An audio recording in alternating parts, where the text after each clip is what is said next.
And if you follow me on Twitter, you'll probably already know. I've been playing Moonlighter, which is a game by Digital Sun and 11-bit. I think it's published by 11-bit Studios. So yeah, just kind of give you my first impressions. The art and the animation look amazing. Like it's like kind of it's like pixel art. But the way they've animated it makes it look so fluid. Especially the attack animations look great, and it's the gameplay is like a mixture of procedurally generated dungeon crawling with like a shopkeeping kind of tycoon aspect to it. So basically, what you do is you are like the owner of Moonlighter, which is this kind of shop at the edge of in this town that is famous for having these 5 dungeons. And hundreds of years ago, adventurers would come and go into the dungeon seeking treasure. But since then, because so many died, like it prevented more adventurers coming. And you basically own a shop that sells goods to these adventurers.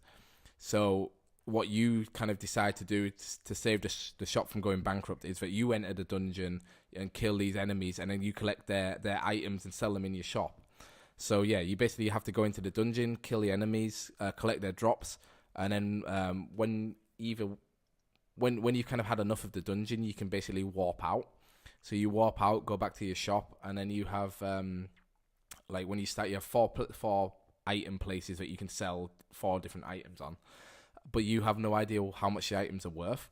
So you basically have to think, okay, this item I was getting quite regularly. It seems very common, so it must not be worth that much. So maybe you put it at like 20 coins or 20 gold per item. And so you set your prices, and then you open the shop and visitors come in, and they basically have like an emoji, like angry, like kind of like disappointed, happy, or they have one where it's like they have coins in their eyes, which means that the item's way too cheap. And you're obviously trying to find like the middle ground where, you know, you want them to be happy to buy it, but you don't want it to be cheap.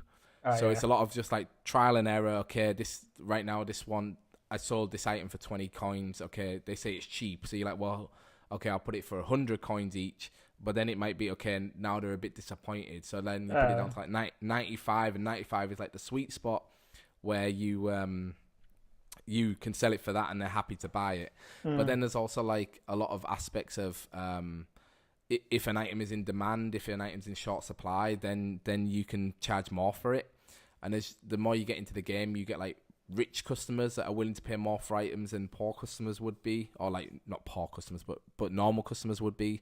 So you basically have to put you might have one item that's way overpriced in the hopes that one of these rich guys comes along and picks it up. And yeah, it's just like it's kind of just a grind. You know, you're going into the dungeon, grinding out enemies to get items that then you sell to buy gold. Then you use gold to like buy new weapons or upgrade your weapons. But then you also can like upgrade your town, which I really like. So then you bring like new shops into the town. Like, so you bring the blacksmith or like an enchanter. There's like a shop where you can, if you die in the dungeon, you drop all your items, apart from ones that you have in like your pockets. And there's a shop there that you can buy the items that you dropped when you died, kind of thing. And then the further you get into it, you can actually like open up a portal in the dungeon. So if you have like a full backpack, you can open up this portal, warp out, go to your shop, sell all the items, and then go back in the dungeon where you were. And yeah, right now I'm at the first dungeon's boss, and like yesterday I should have killed him, but I got like really greedy. He was like down to like a pixel of health, and I was stood in like a really stupid place, and he just like one hit me. And I was like, oh god. So then he had to start the dungeon again. But like I say, right now it like I really love it. It's really like it sounds very up my street. It sounds fun. It is. It is like. Go on. So it's like Diablo, but 2D top down. Yeah, it has that like loot grind. Yeah, exactly. Like, it feels very rewarding. But for me, like I love like the pixel art. I love the colors they use and how well it looks, and like it and obviously the procedurally generated aspect of it means that it's like ultimate. What's the word in English? Not ultimately, but it's like there's so much replayability there that you can probably just play this game for hundreds of hours if you really wanted to. But yeah, there was a few issues I've had with it. Like, so I think like some of the hitboxes are kind of like off slightly, so it's like you can kind of cheese enemies if you want to. Like if you stand just to the side of them, your weapon will still manage to hit them even though they're not like directly in front of you. But that also happens with you. So sometimes I feel like I've had like hits where I shouldn't have been hit. Like I felt like I was standing far enough away from an enemy, but somehow they managed to hit me still. Uh, And the combat itself is quite challenging, but I think it's designed to be that way. Like when you start the game, they say what mode you want it on, normal, hard, or extra hard, and it says like hard is the suggested mode, so I put it on hard. And like you said about like I think games like Diablo or like Destiny, you start out with weak yeah. loot.